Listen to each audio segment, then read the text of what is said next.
All right. So today I will talk about monopoly. Yeah. So far we have been looking at competitive markets, perfect competition where buyers and sellers are all small and so they act as price takers.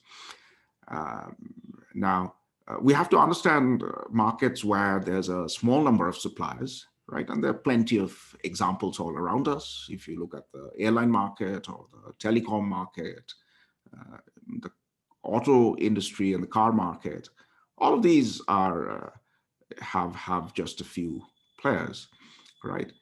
Um, so often you have oligopolies, not perfect competition, but oligopoly is beyond the scope of this course because it requires game theory to understand.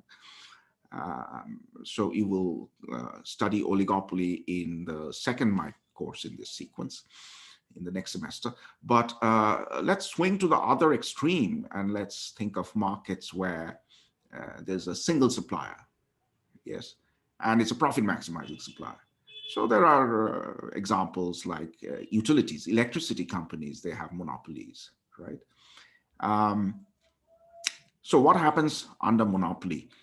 Um, so before we start our analysis, let me kind of emphasize the broad message. The broad message is that this Adam Smith's idea of invisible hand, it rests on many critical assumptions.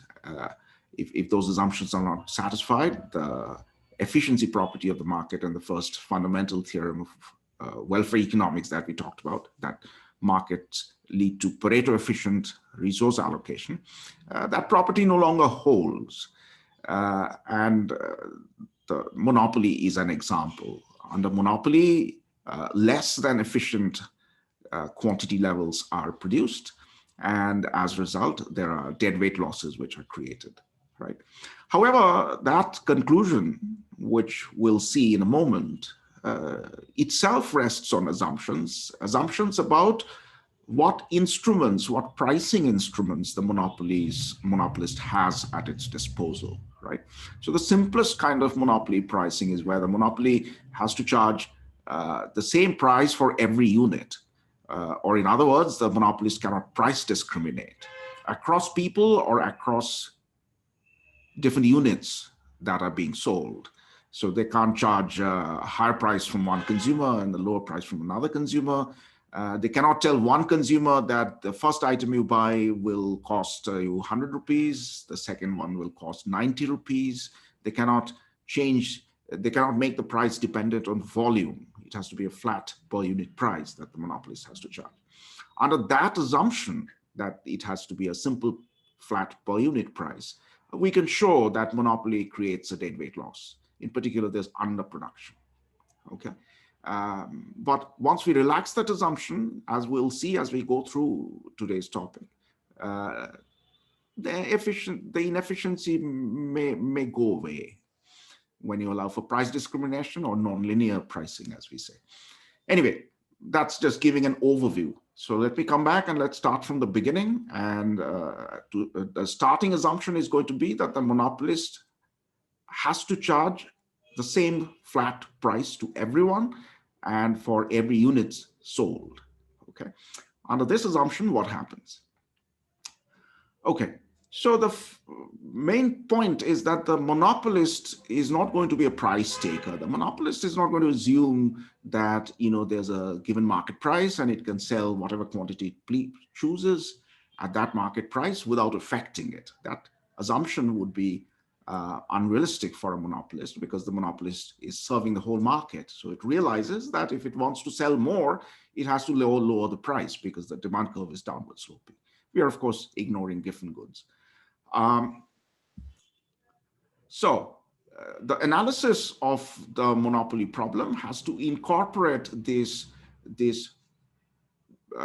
feature that the price which the monopolist can charge will depend on the quantity it wants to sell. So let's say we have a market in which we have a inverse demand function given by P of Q. And the monopolist has a cost function C of Q, right? Now, the monopolist problem can be formulated in one of two ways. It can be thought of as a problem of choosing the price optimally, or you can think of the problem as one of choosing quantity optimally. Yeah. Either approach will give you the same answer, the same solution. Typically, what we do is we formulate the problem as one of choosing optimum quantity. If the monopolist decides on the quantity, then the price that it has to charge to sell all of that can be read off from the inverse demand function. The inverse demand function tells the monopolist exactly that if you want to sell Q amount, P of Q is the price that you can charge. And the monopolist will factor that into his calculations, right? So here's the monopolist's problem. He's trying to maximize this profit function as a function of quantity, right? In the problems, I often see that people get confused between whether quantity is the variable that is used to optimize or price, and then you kind of mix up the problem, right? So be very careful about that the marginal revenue equals marginal cost rule that we're talking about is coming from a formulation of the problem where quantity is the choice variable, right? So if you want to apply that principle, you have to set up the problem as one of quantity choice. Yeah. All right, so this is what the monopolist is trying to maximize. So assuming interior solution, and interior solution will be guaranteed if the cost function satisfies in other like conditions. For example, marginal cost at 0 is 0, then it will be optimal to supply some positive amount. So assuming interior solution, the first derivative of this profit function should be 0. And suppose Qm is the optimal quantity for the monopolist, it has to satisfy this first order condition, right? This is coming straight from the derivative equal to 0 condition. Now, the way I've written it, there are something on the left-hand side, something on the right-hand side. What is on the left-hand side can be thought of as marginal revenue, meaning that if the monopolist wants to supply a slightly higher amount, by how much does its revenue go up? That is what we have on the left-hand side, right? These two terms is coming from differentiating P times Q, this product, which is nothing but total revenue of the monopolist, right? So it's the derivative of that.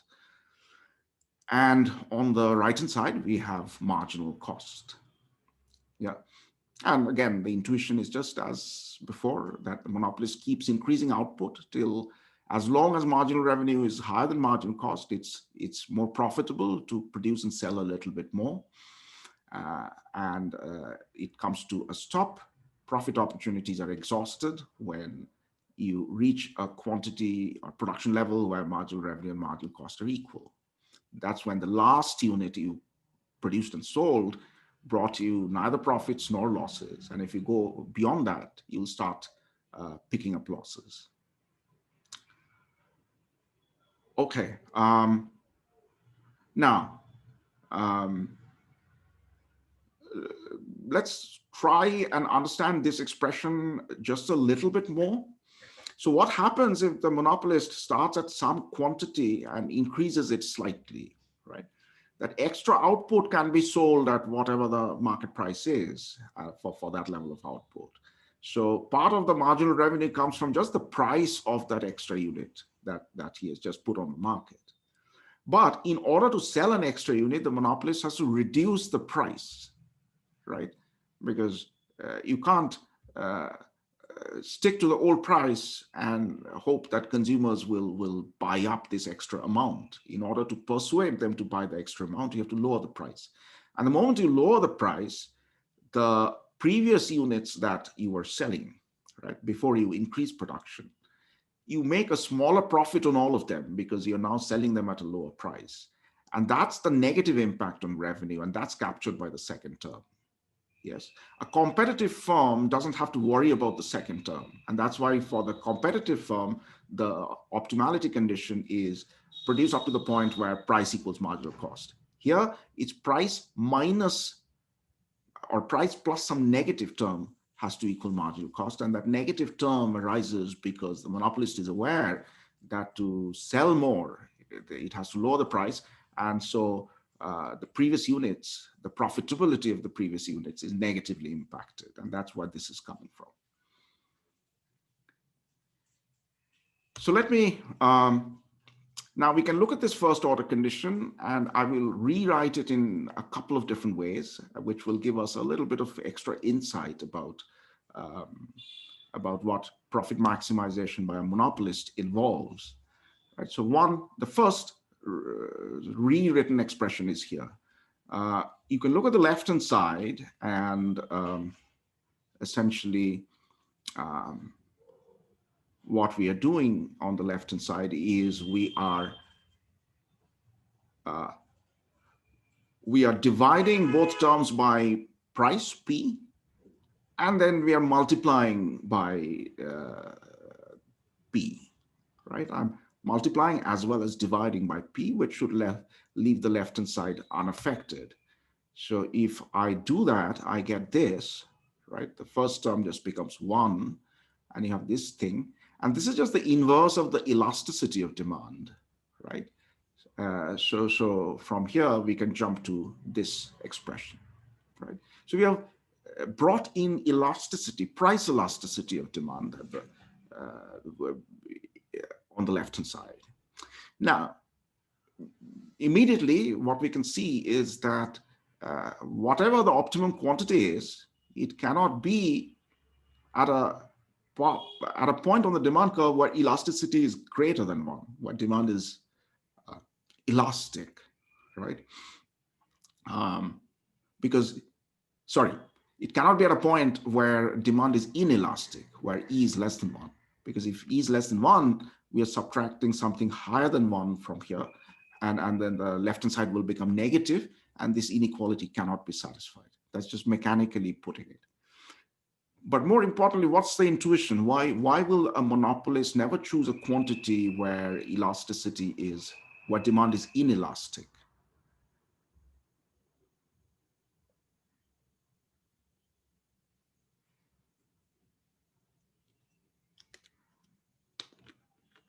Because then any changes in price will not bring much change in the quantity. See, the left-hand side is marginal revenue, right? It's still marginal revenue. We have just rewritten it in a form where elasticity is involved, but the whole thing is still marginal revenue. So what we are seeing is that on an inelastic part of the demand curve, marginal revenue is negative. So let's try to understand the intuition behind that. Why is marginal revenue negative when demand elasticity is less than 1? Demand elasticity less than 1 means demand is very sticky, right? It does not respond in a big way to price changes. So that means if you want to increase your production and sales by 1%, you have to lower your price by more than 1%, right? So if you're selling 1% more, but you've cut your prices by 5%, what has happened to your revenue? Revenue is, after all, price times quantity, right? Price goes down by 5% and quantity increases by 1%. That means your revenue falls. Yes? When demand is inelastic, it's very difficult to persuade consumers to buy extra. You have to really give a big discount in order to sell a little bit more. And that's why marginal revenue is negative. And marginal revenue negative means that if you produced and sold less, forget even about the cost side. If you just sold less, your sales revenue will be higher, right? Because you're selling a little bit less, but in the process, you can increase the price by a lot. Yes.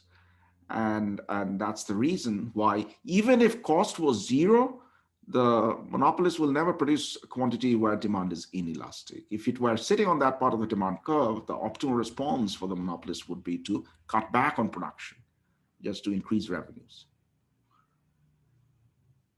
Right? All right. So optimal pricing by a monopolist has something to do with elasticity. Here's another way we can rewrite this whole thing, and that's over here at the bottom of the slide. Sir, Yes.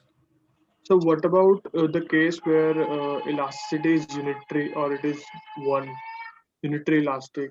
Well, you can tell from this expression, right? If E equal to 1, then the left-hand side is 0, right? So if the monopolist had no cost whatsoever, right? It's just a good that it had in stock.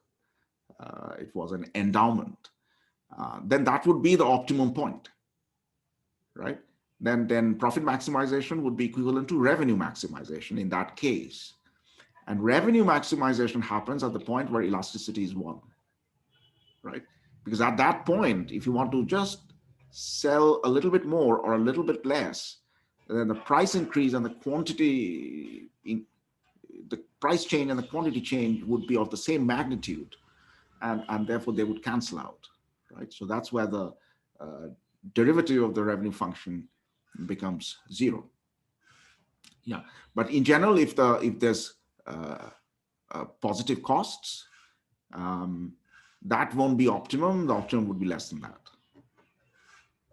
So why we would use negative sign here in the equation? Over here in the second line, So because yes. we defined price elasticity of demand, or we adopted the convention of defining price elasticity of demand with a negative sign, right? So that the number we get turns out to be a positive number. Okay. So That was our definition, right? And so we are using that definition. Sir, what about the counter case? Since the monopolist is the price maker, so even if the demand is inelastic, what if the monopolist raises price by some amount, and even then the quantity would not be affected that much because the demand is inelastic? So in that case, wouldn't he earn more revenue just by raising the price and serving the inelastic version? If he's sitting, I mean, the point is, if he's sitting on the inelastic portion, then if he decreases his quantity, then his revenues will go up, right? Do you see that? Yes, sir. Okay, so you're sitting on the inelastic portion of the demand curve. If you cut back on quantity, your revenues will go up and your costs will go down. So your profits have to increase. Yes? Yes, sir. Yes. Only when you're sitting on the elastic part of the demand curve, right? At that point, you have to seriously consider whether you want to expand output further, because if you expand output further, your revenues will increase and your costs will increase. So there's a genuine trade-off. But if you're sitting on the inelastic part, um, reducing output both boosts your revenue and lowers your costs. So it can never be optimal to sit on that part of the demand curve. Okay, okay, okay. Yeah. Okay, so let me talk about the another way of writing down the same condition. This is simple. Going from here to there, you can take transfer the marginal cost to this side. So you have PM minus marginal cost, uh, and that'll have to be divided by PM, because if you take this term to the other side, that's PM divided by elasticity, and you sort of pull down the price to the denominator on the left hand side. So this is an equivalent way of writing the same condition. And what is this saying? This is saying on the left-hand side in the numerator, you have price minus marginal cost, right? So this is marginal profit. This is profit on the last unit that you have produced. It's divided by the price, so it's kind of normalized. The profit is expressed as a fraction of the price you're charging, right? So whatever price you're charging, what percentage of that is your profit for the last unit that you're selling, right? So this is the sort of marginal profit measure. And this equation tells us that is related to the inverse of the elasticity of demand. Okay, so for products, broadly speaking, which have low elasticity of demand, right? Um, uh, of course, elasticity of demand also depends on quantity, which part of the demand curve you're sitting on, right? But loosely speaking, if you are facing as a monopolist a relatively inelastic demand curve, then your profit margin is higher. If E is lower, this profit margin is higher. And conversely, if E is high, then the profit margin is low. What's the intuition behind that? Well, what does inelastic demand mean? Inelastic demand means that the commodity doesn't have close substitutes. It's maybe something which is very important, like, petroleum or electricity, something like that. And so consumers cannot easily switch away. They can't switch away to substitutes, and they can't stop using the product because it's something very essential. They can maybe cut back a little bit, but they find it difficult. So that's when elasticity is low and demand is sticky. And it's precisely for those kinds of commodities that profit margin of the monopolist is high, right? And for the reverse, it's low. That makes total sense, right? If somehow the market for apples was monopolized, okay, what would happen?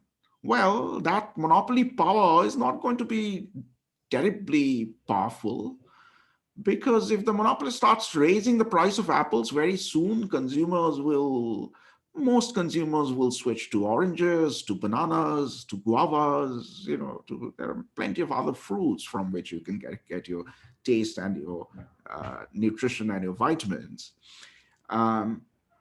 So you can monopolize the market for apples, but it's not going to fetch you a great deal of profit. Yeah.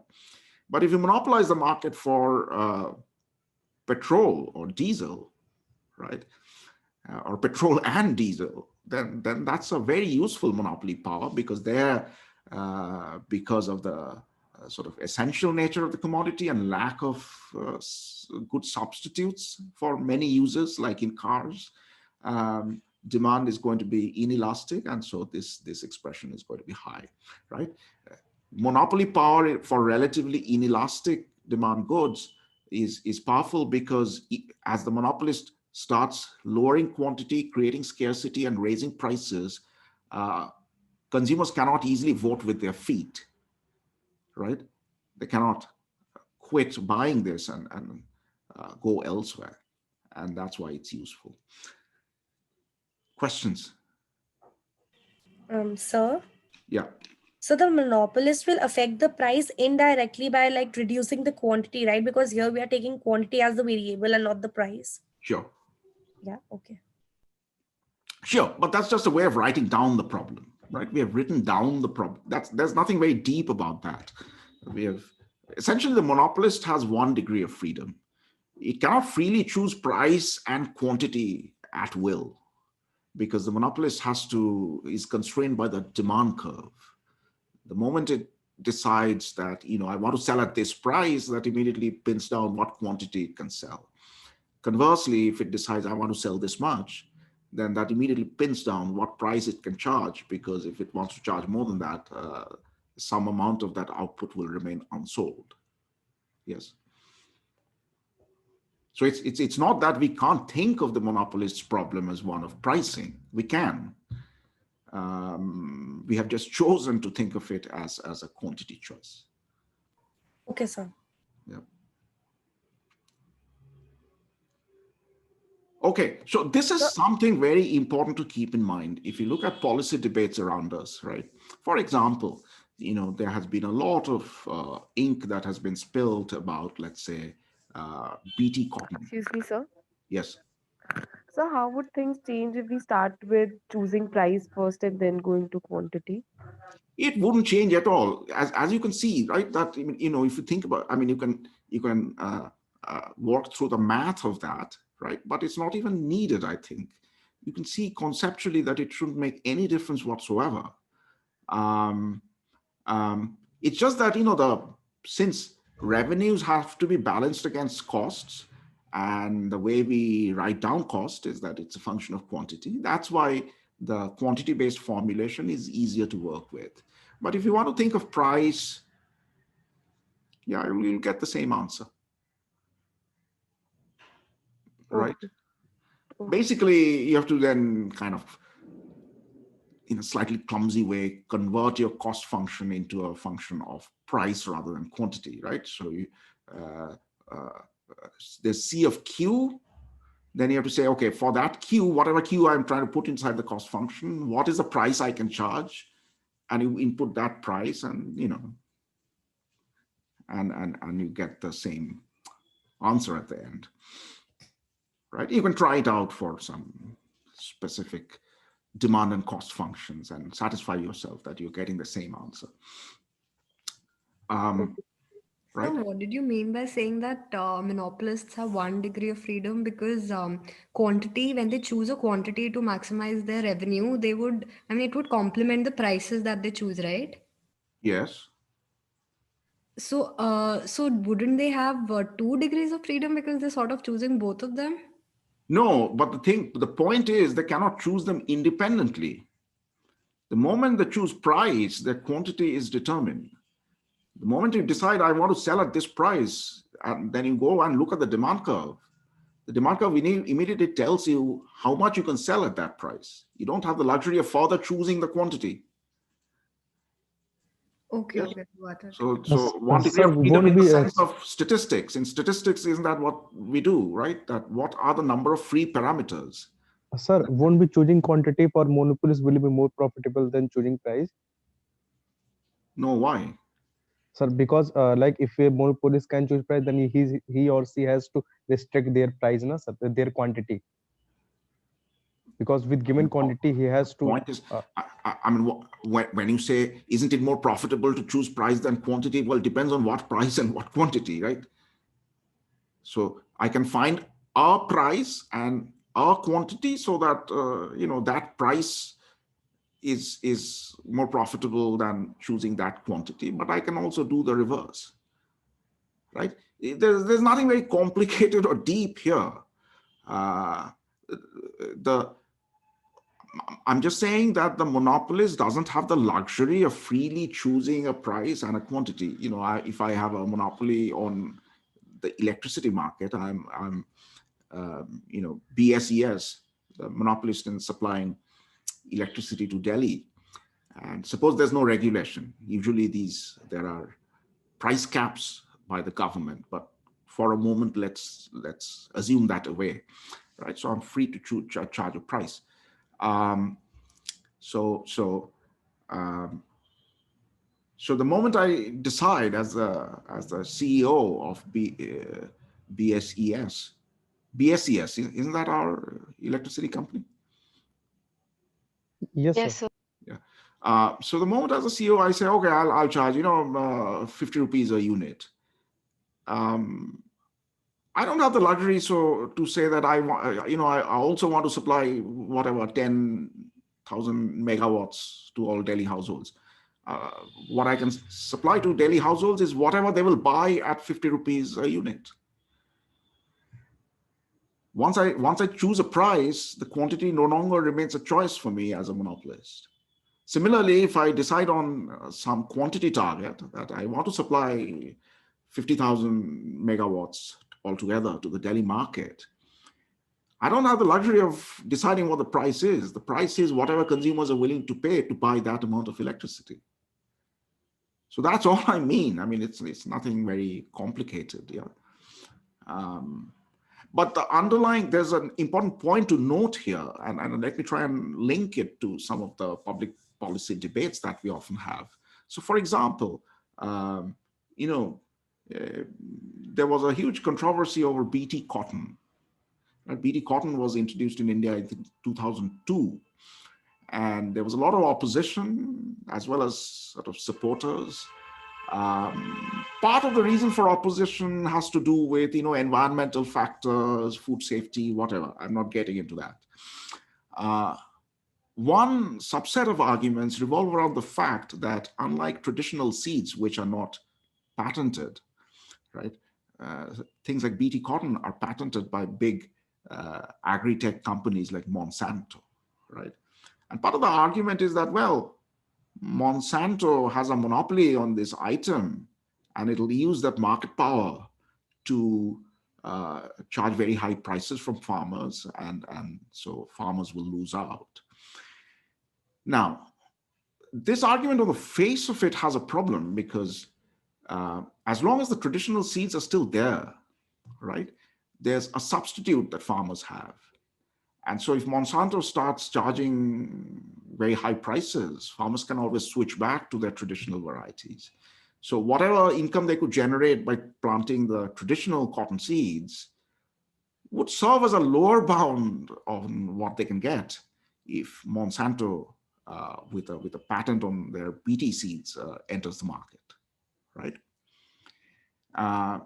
So when you're debating monopoly, or whether some patented product should be allowed entry, you always have to be aware of what an important consideration is, what kind of substitutes are available, right? Now, in the case of BT cotton, somebody might say, and that sort of argument is sometimes made, and I'm stating it without prejudice one way or the other, right? It may happen, it may not happen, but let me say one of the arguments, which could be dynamic, which is that, if initially the Monsanto seed is more productive and it's priced cheaply, then many farmers will adopt it, and that may lead to some sort of monoculture, and the traditional seeds over time may be lost. Maybe nobody preserves it, right? So in the future, at some point, if Monsanto raises its prices, then the substitutes may no longer be available. The same kind of argument is sometimes made about Uber, for example, right? So as consumers, did we benefit from Uber? Well, they came in, they gave us another option over the Kali Pili taxi, over the local taxi cab. And as consumers, how can that hurt, right? We have more options. And even if Uber has some sort of monopoly on the radio cab or the app-based cab service, as long as we have the Kali Pili option, right, we can't be worse off. The apparent monopolist Uber is restrained by the fact that there is a substitute. But again, people will say that, look, Uber could engage in some sort of dynamic profit maximization and strategic behavior. Maybe they'll initially give us very good rates, drive out their rivals in competition from the market, and then they'll become a monopolist without any kind of restraining competitive fringe, right? And to the extent that is a possibility, that's something we have to be aware of. But this factor, whether there are substitutes or close substitutes to the product, which are cheaply priced, which are more freely available, which are supplied by a competitive market segment, that is a very critical piece of the analysis. That's something we cannot forget. Questions? One of the issues in the current debate, which is going on about MSP and so on, right, that the entry of the corporate players, that also has this issue hanging over it, right? The defenders say that, in addition to the traditional local traders, if you have big corporates entering the market for grains and farm produce, how can farmers be harmed by that? Because it's just one more buyer. And so more buyer competition is a good thing. And the people who want to criticize it would probably invoke something like this, that in the long run, maybe it'll lead to exit of many other buyers, and so the big players would become monopolists. Once again, I say that, I make that point without taking a side. I'm just telling you a factor or an argument. So why is predatory pricing behavior unethical or considered wrong, at least with respect to the long terms, with respect to the customers? As long as the market is open to entry and exit, and with less barriers, isn't that in the long run beneficial for customers nonetheless? Entry and exit is often costly. They involve fixed costs, right? So think about the examples that I have cited. Think about the taxi example, Uber versus the local taxi cabs, right? Those taxi cabs are operating, they have these taxi stands, they have set up, they have, some infrastructure there, they have the cars. And suppose they, in the face of cutthroat competition, they go out of business, right? Now, then Uber starts raising their prices. Yeah. You could argue that these local taxi companies will then come back to the market once they see Uber's prices going up. But there are two problems with that. One is they have to incur those fixed costs again, right? Having incurred the fixed costs, once it has become sunk, they can sort of stick in there to a long extent. But once they have sold off everything and quit, they will, sort of setting up all that infrastructure, setting up these local taxi stands, buying all those taxis again would involve fixed costs, which they may be reluctant to bear. That's the so they will exit at a lower price point, but the entry, their willingness to enter will happen at a higher price point. That's one thing. And the difference between those price points can give Uber a lot of room to maneuver in their pricing. But the other factor is it becomes a very game theoretic, dynamic kind of market, right? So yes, Uber gave very cheap rates, local cabs disappeared, then Uber started raising its prices sky high. Now, if the local cabs think about coming in, well, maybe Uber will once again indulge in that sort of predatory behavior and once again slash prices to rock bottom, right? So just because the prices have gone up, Uber prices have gone up to very high levels, it doesn't mean that they'll stick to that if entry happens again. Now, to really understand those in detail in all its nuances, we have to study game theoretic models of predatory pricing, right? But I'm just at a broad brush stroke, I'm telling you the complications that will be present, and one can show in IO type models that large players who can bear losses to a greater extent can often drive out the competition successfully using strategic factors like this. Yeah, got it, Dr. Excuse me, Bose. So sir. thank you. Yes. Sir, I was asking, isn't Reliance Jio exactly doing what you're talking about, like driving out competition, offering data free of cost, and then now there's only essentially Jio and Airtel left. So is this exactly what they're trying to do?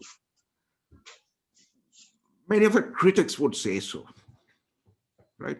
It's certainly a possibility. Let me not pass a verdict, but it's certainly something that they have been accused of. So, I mean, there are positives to this as well. They have been really expanding, if one could say, the market size or penetrating it to the lowest base of the pyramid by offering these extensive discounts and services at rock bottom rates. Yeah. No, so yeah, all of those are examples of what I'm talking about. Now, I'm talking about it loosely because we can't talk about all these things unless we study a bit of game theory. But intuitively, you can get a feel for the issues involved, right? So in the second part of the sequence, you probably will see, I don't know what exactly they cover, but they might. And certainly if you take a optional IO course that is there, industrial organization, these things are studied in detail over there, right? I have a doubt regarding the shell oil companies in US. So the US has put sanctions on Iran and Venezuela so that they are one of the biggest oil supplier in the world. So if sanctions are lifted, they will supply to the world market and the prices will eventually go down. And for the shell companies, the oil shell companies in US, it's not profitable for them. So apart from can this be explained with this kind of behavior? US has US has put on them, they have put sanctions on them. Yeah, sure. Absolutely.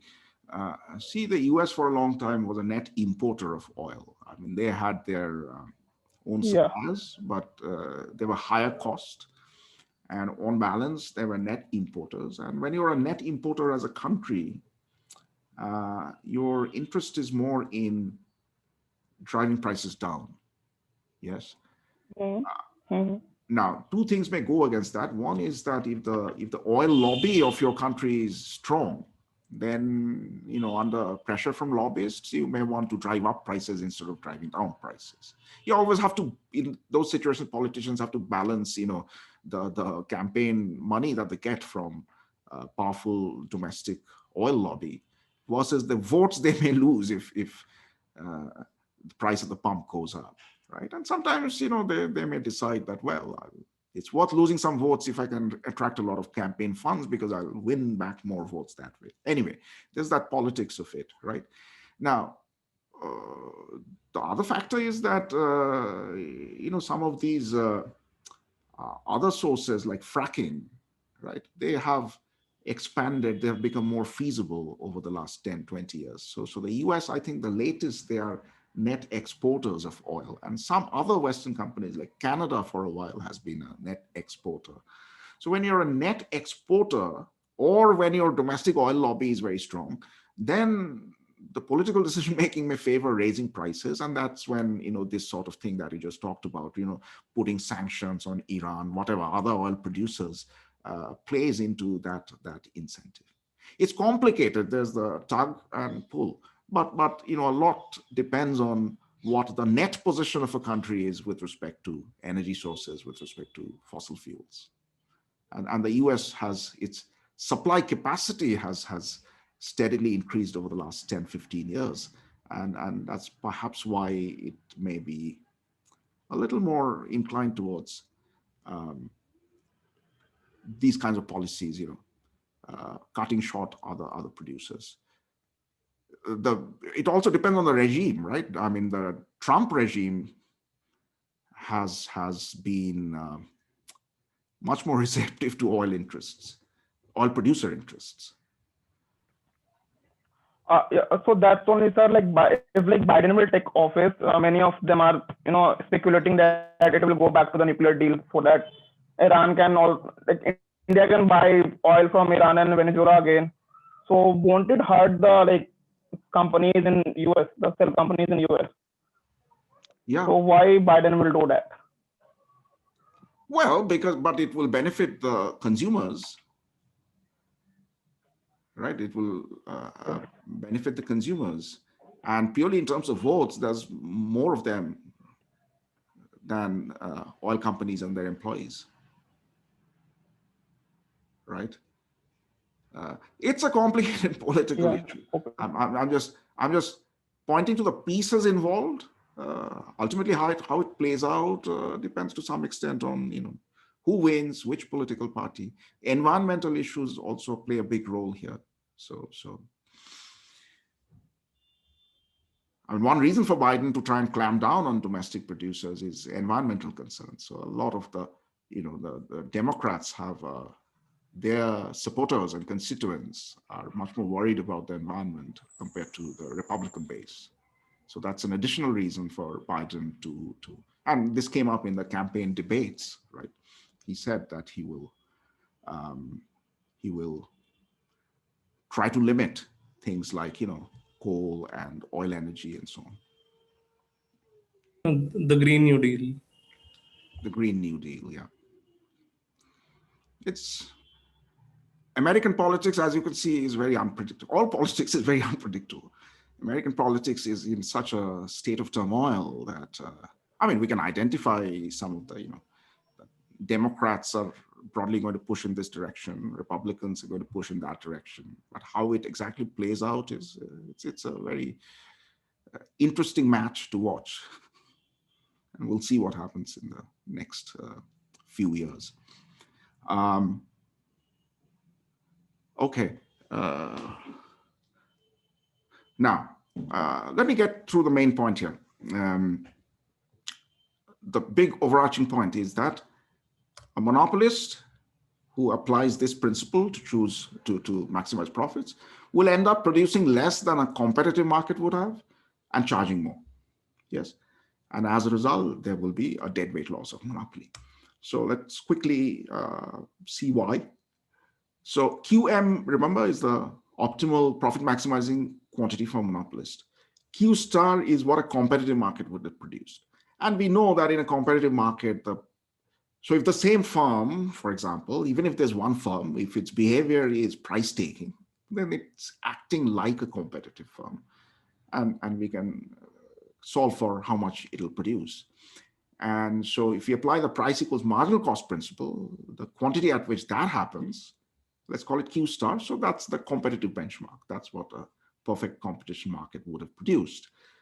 So the question is, how does QM compare to Q star, right? And without assuming any functional forms, anything of that sort, just assuming a downward sloping demand function, we can come to a firm conclusion that a monopolist will produce less than a competitive market, strictly less. All right. So let's quickly try to prove that. So to prove that, we'll do a proof by contradiction, right? So QM is defined by this marginal revenue equal to marginal cost condition. Q star, the competitive output level, is defined by this price equal to marginal cost condition. How do they compare? If possible, suppose QM is weakly higher. Right? We're trying to prove it's strictly less. So we'll assume the opposite and show that we run into a contradiction. So that can't happen. So assume QM is weakly greater than Q star, right? A couple of things immediately follow if that is to be true. One is that the price under monopoly then has to be weakly less because the demand curve is downward sloping. If the monopolist is producing more, it's selling at a lower price than the competitive market. And secondly, since the marginal cost is increasing, the marginal cost of the monopolist is strictly greater than the marginal cost for a competitive price-taking producer. Yes, so these two inequalities just follow from using the fact that the demand curve is downward sloping and the marginal cost curve is rising. Yeah.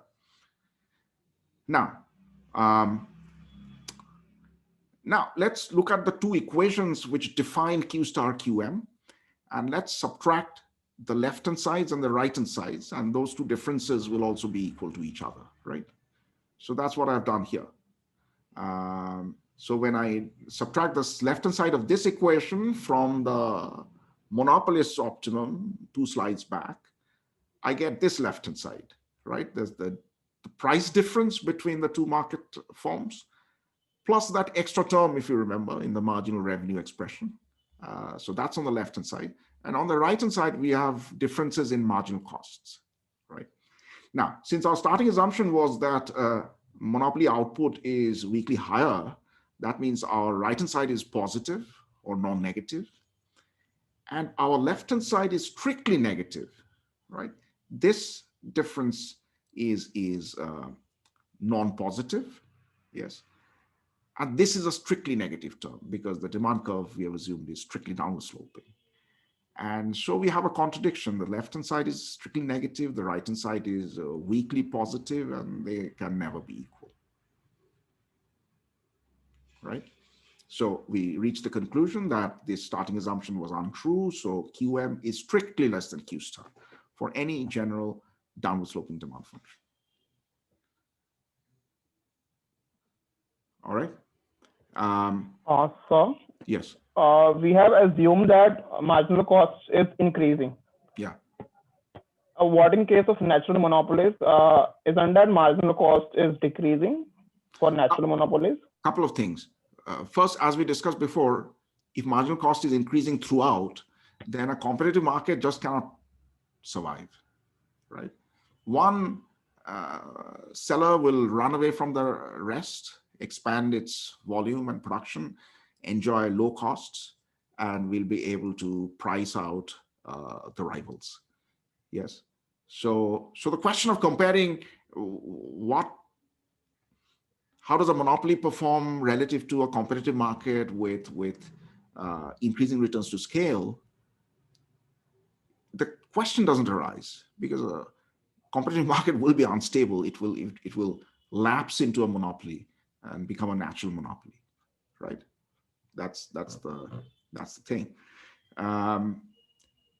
If the cost function is kind of complicated, like U-shaped, marginal cost is falling for a range, then rising, whatever, then we know from the second order condition of profit maximization for a competitive firm that for the relevant output point, wherever the competitive market ends up producing, at that point, marginal cost has to be increasing. That's the second order condition.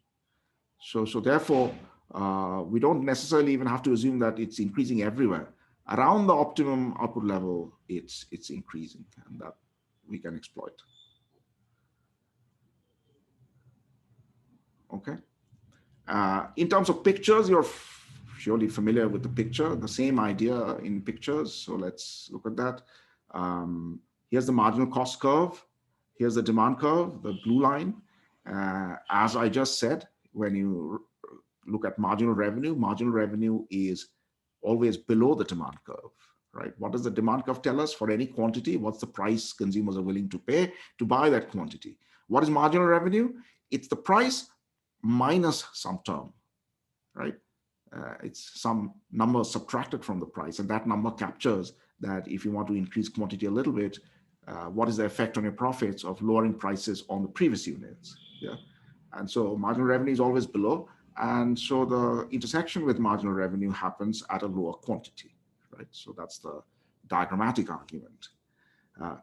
Ultimately, what's the economic sort of, if you were to sort of put it broadly, or explain it to somebody on the street, why do we economists say that monopoly leads to more restricted output and higher prices and deadweight losses? So the deadweight loss, of course, is this triangle that we are familiar with, right?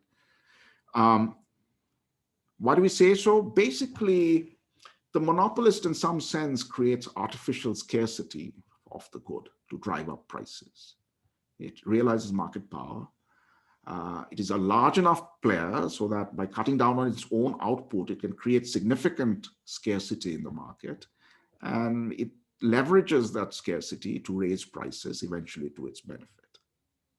Yeah. And this is not just a theoretical concern. If you think of very critical products, like for example, if there's a drug for cancer, which is discovered tomorrow, right? And some company, the pharmaceutical company which developed the drug, gets a patent and has a monopoly.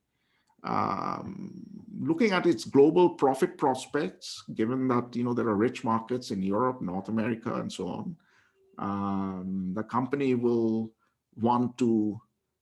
typically find it useful to keep prices fairly high, so that's to earn a lot of revenue from these rich markets.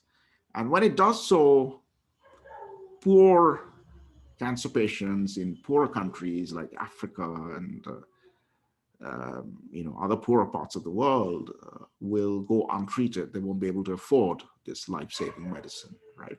And the effect on human welfare can be humongous. I mean, it can be massive. So that's a classic situation where we have the means, the resources. We have found a way to cure cancer, but the market, monopolized market, works in a way that lots of people are left out of the life-saving drug.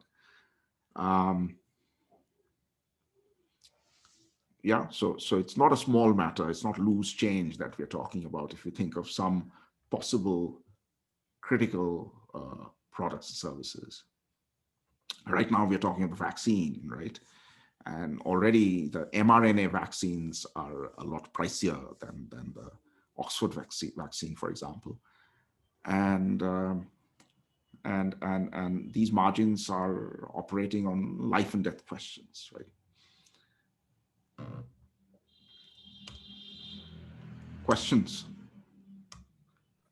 So is the way we grant the property rights, intellectual property rights, or monopoly rights for certain class of products, for example, unique molecules, unique compounds, medicines, is that fundamentally wrong for it to do? Because in some extent, these are very high welfare good if made available to the larger public. Absolutely. So let's take that example, cancer drugs, COVID vaccines.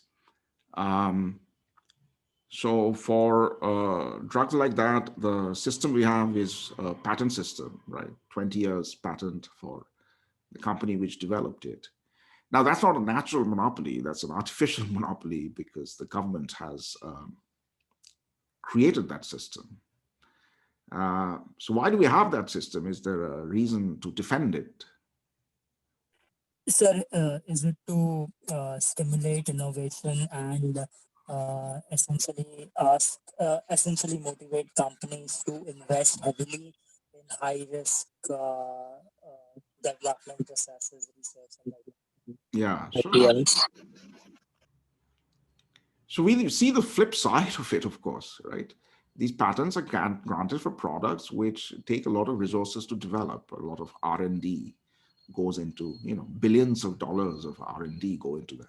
So the monopoly profits, if the market soon becomes competitive afterwards, right, then whoever came up with the innovation, with the new product, is not going to make much money. So they won't be able to recover their investments in R&D. And that's the idea why monopolies are granted, right, to provide the incentive for innovation, for new products to come up. It is said that, if you look at medicine for tropical diseases, right? Drugs for malaria, for example, right? It's hopelessly backward. Not much is done because the Western companies don't see huge profit prospects in selling malarial drugs because they can't sell to Europe and North America. It's not a problem there. And so the lack of that has held back innovation. So in granting patents and deciding on the parameters of that, of the patent laws, like how long should the patent last? 20 years, 10 years, 5 years? What policymakers face is a trade-off, right? You grant a longer patent, you provide stronger incentives. Perhaps the discoveries will be made quicker because there's more money to be made. But the market will carry this deadweight loss and this distortion for a longer period. So what is the optimal balance to strike? That's the tough question. And people have argued that, this one-size-fits-all 20-year patent rule is absurd.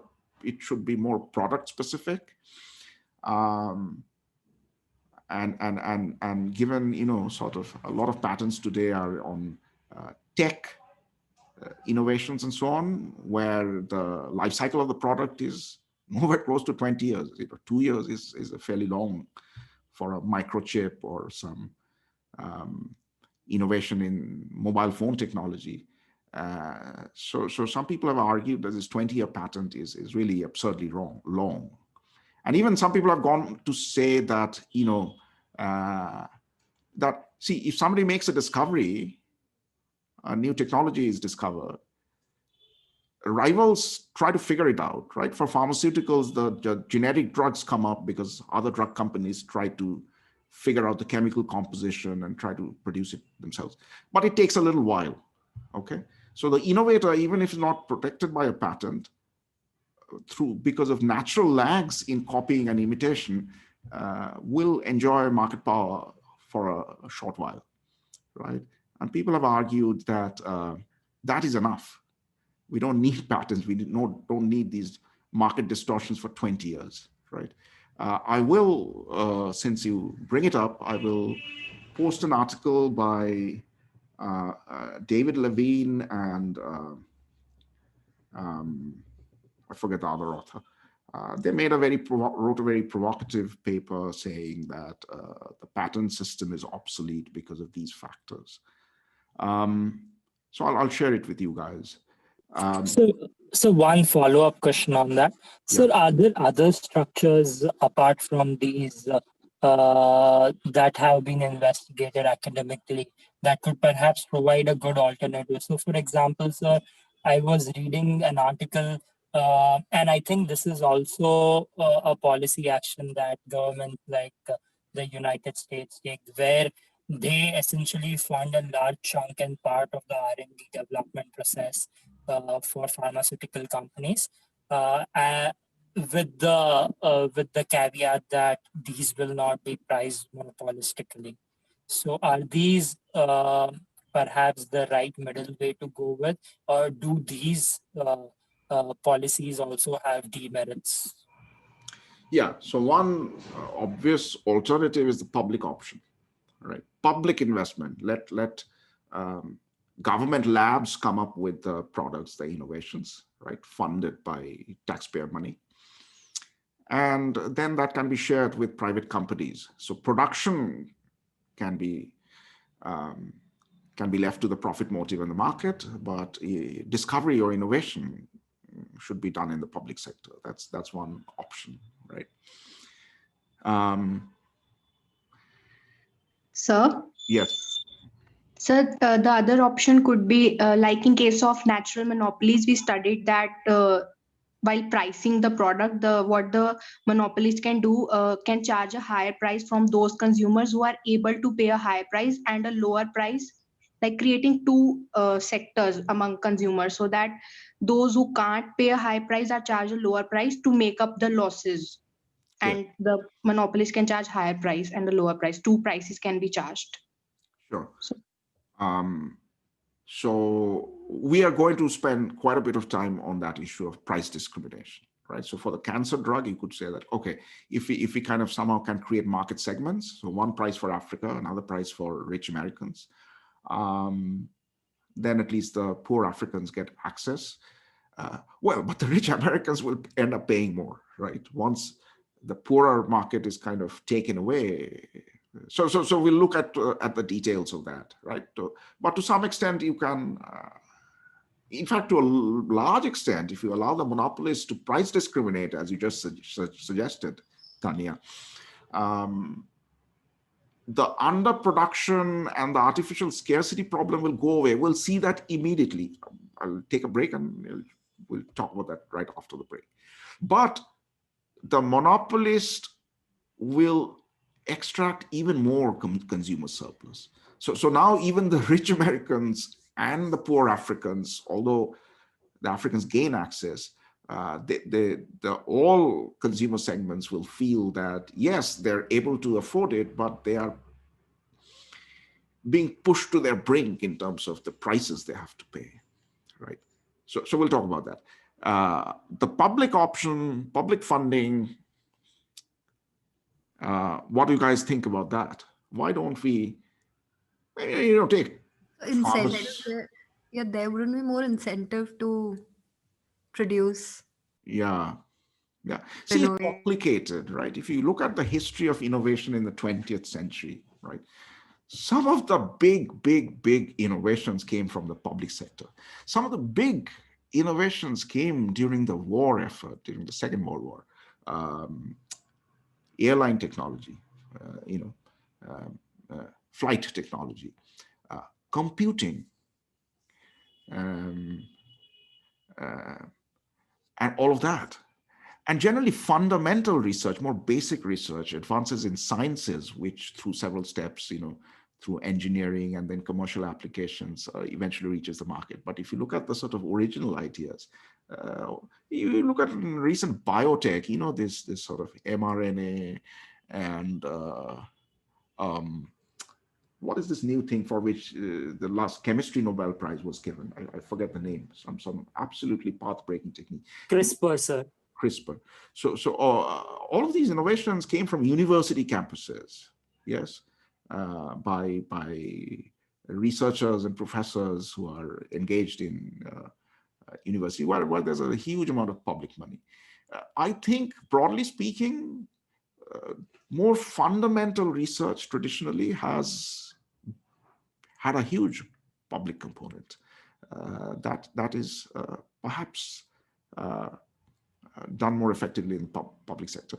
But often, sort of when you get to the sort of last mile connectivity, if you will, in taking that to the market, that's where the private sector is much more enterprising, much more imaginative. If you think of people like Steve Jobs, he being a prime example, took existing knowledge, existing engineering, existing technology, and had the vision of what is marketable. He could visualize products, and that is what often the public sector struggles with. Yeah. So I think if we are talking, I mean, this is opinion, if you will, right, that I'm giving to you.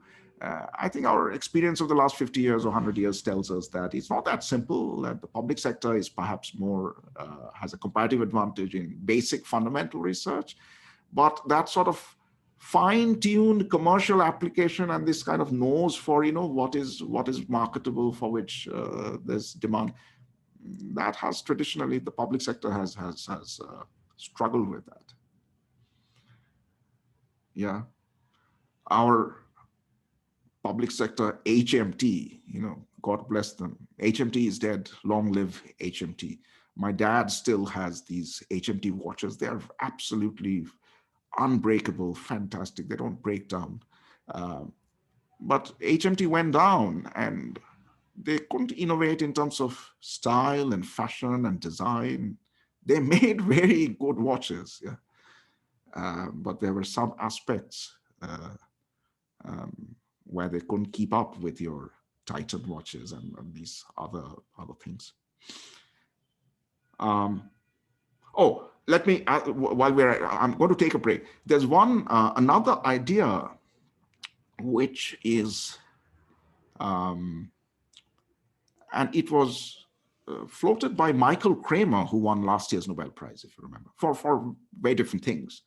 But Michael Kramer has a very provocative and interesting paper. He says that, look, let the private companies do the R&D and come up with the innovations, right? What the government will do, the government will buy up, instead of giving them patents and monopoly power for 20 years, let the government buy up these innovations from them, pay them some lump sum amount, and buy it up, and then make it freely available to all the companies. So some company develops a cure for cancer, the government buys up the rights to that drug, and any pharmaceutical company who wants to manufacture and sell it is given it. So you have a competitive market right off the bat, and you still preserve R&D incentives because the innovator is given good compensation, right?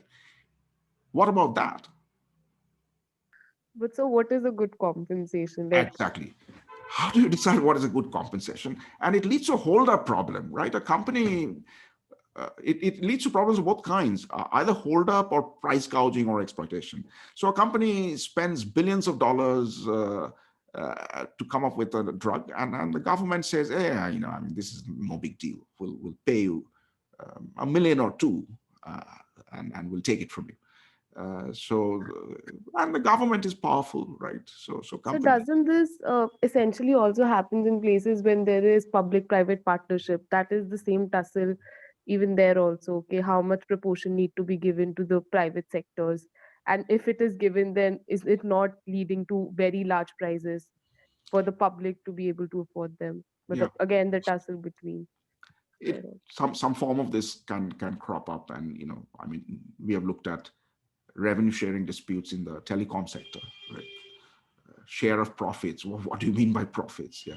So yes, if you create a kind of a big box about these kinds of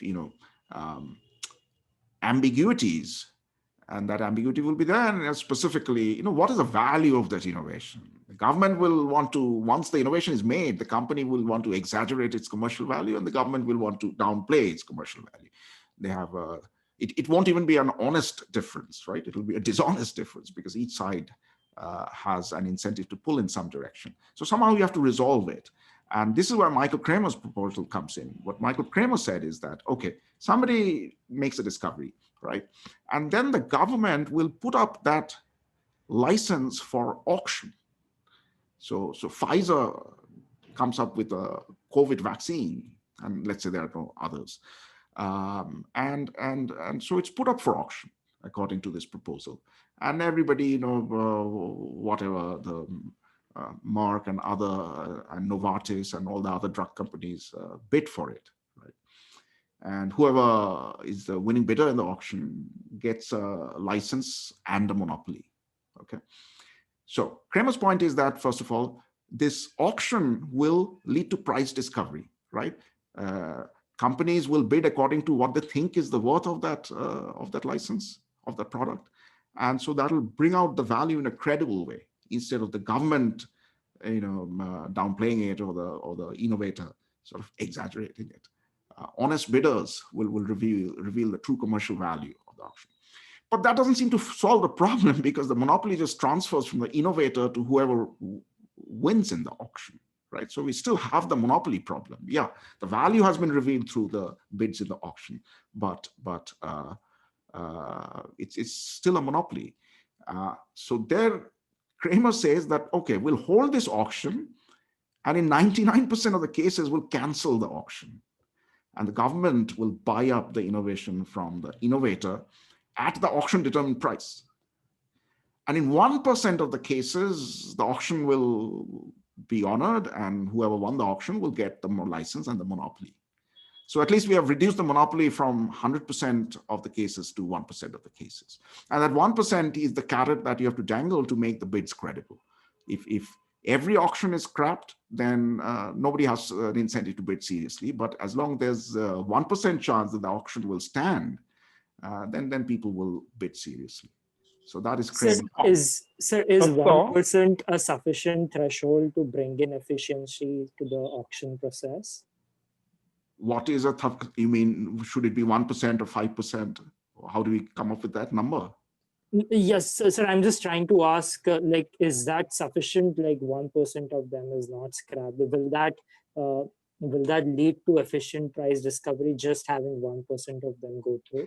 Maybe 1%, that number can be pinned down based on some a priori theoretical reasoning, right? The basic idea is keep a small probability that the auction will not be scrapped.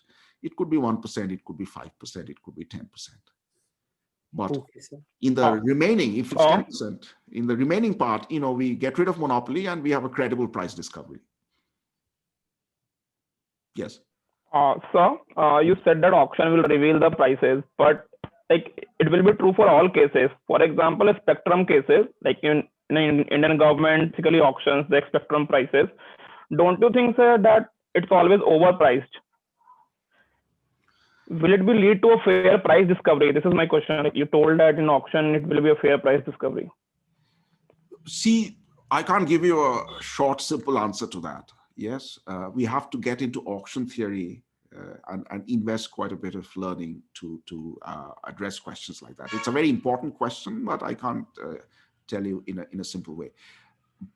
Broadly speaking, auctions have nice properties. For example, when you look at and you'll see some basic auction theory in the next course. Sir, aren't antitrust law good enough?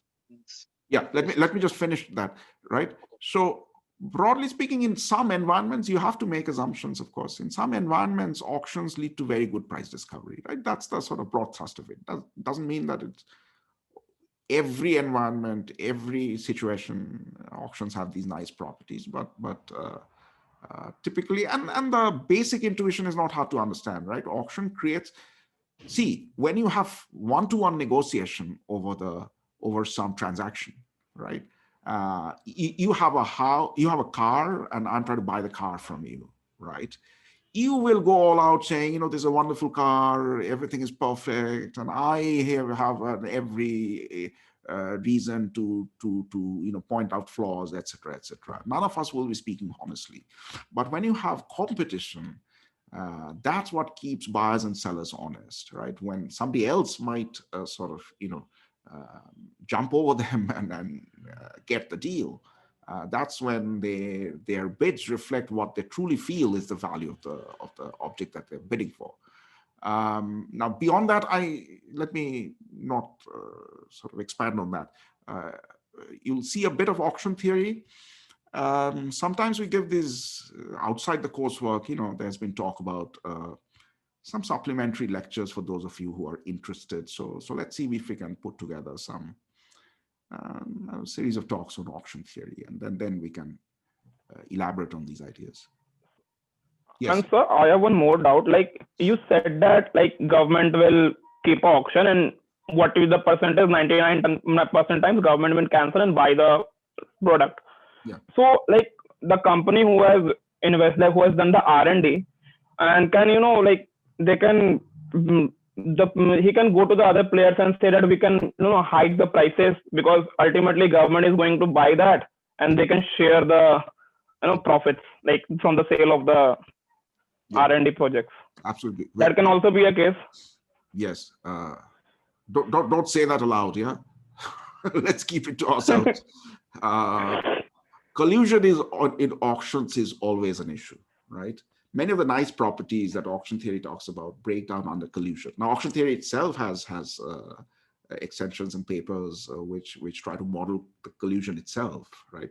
And collusion is tricky because you can't write a contract saying that this is our collusive agreement, and if somebody breaks it, we'll take them to court, because courts will say, hey, you're colluding, so you're criminals, we'll throw you in jail. So collusion has to happen outside the court and the legal system. So that makes it tricky, right? But the possibility of collusion is there in every auction, and if collusion happens, then it destroys many of the nice properties of the auction, like price discovery and so on.